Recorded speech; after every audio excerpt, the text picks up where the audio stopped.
Sometimes in our circumstances, we may think, hang me, I'm drowning. Things are bad. I'm going down. And when we look around for God to be there for us, it's like what happens with these disciples. Where is Jesus? And what is Jesus doing when the storm comes up and these men are about to drown? He's asleep. He's asleep. This is almost comical what was happening in the story, even though when you think about it, if we were there in that boat, we would have been scared to death too, man. We've been so frightened because it looks like we're going down, and this boat's going to sink. But Jesus comes to their rescue, of course. That's the whole point of the story, is that, hey, why did you not believe that I could do something about this? And they're totally amazed that Jesus could take care of the waves and the wind and calm it all down. All right? You know, in our lives, we go through some really tough times. This is what I feel in my own life. I've gone through some really tough times. Sometimes it's physical. Sometimes it's emotional, spiritual. I've gone through some really tough health problems in my past. I used to be hypoglycemic, and I used to have migraine headaches, and those last for more than a decade in my life, and I prayed and prayed and prayed for God to heal me. And you know, when you're doing those prayers to God, when things are not, looking like anything is happening, it looks like God's asleep up there in heaven and he's not paying any attention, right? But God does answer.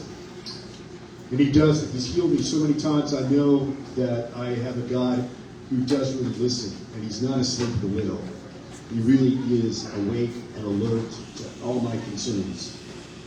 Now, Thanksgiving is a time in which we remember about the pilgrims. On the first Thanksgiving, they came about in 1621. 1 year after the pilgrims arrived there in what we know as Massachusetts. They came here for religious freedom. They were persecuted there in England, then over in Holland, and they came here because they thought they could start a new life. But it was a very difficult one. Some of them died on the ship coming over.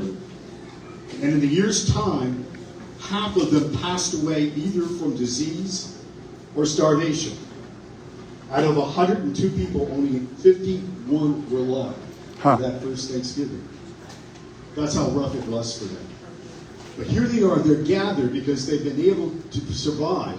They've been able to find some ways of producing food through the Indians, the Native Americans that were there surrounding them. And they made friends with them, as we know the story. And the chief of the Native Americans showed up there at the last, and didn't expect it. And he brought 90 men with him and 3 days of food for them to feast on. God provided for them. And part of that was through the fact that somebody cared about even somebody of another race. Even people who come in and sort of taking your land a little bit. And there was this unity between the Native Americans and the English and Dutch that came over here on the Mayflower. God has a way of bringing us together to help one another as well. And sometimes that's the way we see how God is working in our lives. But can you imagine how thankful those 51 people were that they had been able to survive and thrive and be able to do well, and they could look forward to a good future in the new land. But it only came after some really difficult time in their life.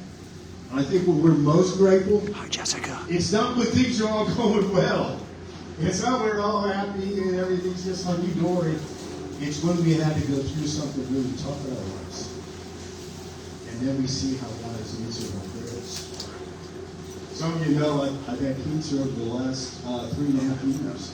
It's cancer that keeps coming back. It's not a major one, but it was something you had to deal with surgery and removal of cancer, and even going through some radiation. So now that I've been going through this last year, and the cancer has not come back, and I just did a biopsy on Tuesday, and saying that everything looks good. So Hey, praise God. I can really be thankful, right? When you get go through that, right? But it's because I had that time of period where so many things were not going away, and I kept asking for God, you got to heal me. And when you have that way, you feel like Jesus is asleep at the wheel. He's not listening. But he is. He has his own time. He will bring forth that answer to our prayers. And so I hope you feel that way tonight. Are you going through something? Are you coming out of something? Are you going into something that is some trouble in your life? Well, I know that Jesus is going through there with you. Just as he was in the boat with his disciples. He hadn't abandoned them. He was right there. He might be asleep for a bit, but don't worry. He's alert. He's aware. He is involved in whatever situation that you're dealing with, and he will bring answers to your life. And if there's any way this ministry of Circle City Dinner Church can provide for some need that you might have, we want to do that. We're always here available anytime that you come. If you have some needs and concerns, let us know about that. Talk to me, talk to my wife Debbie, or any of our staff here. We will try to do the best we can to be able to meet your needs. Mrs. Riley, you want to come on up? So put that need down on a prayer card, but more importantly, talk to us. And if there's some concern that we can meet for you, we want to be God's answer some way in your life if we can possibly do that. So this ministry is here for you. And we're grateful for you in any way we can. We want you to have the best Thanksgiving that you can ever have, knowing that God really does care for you.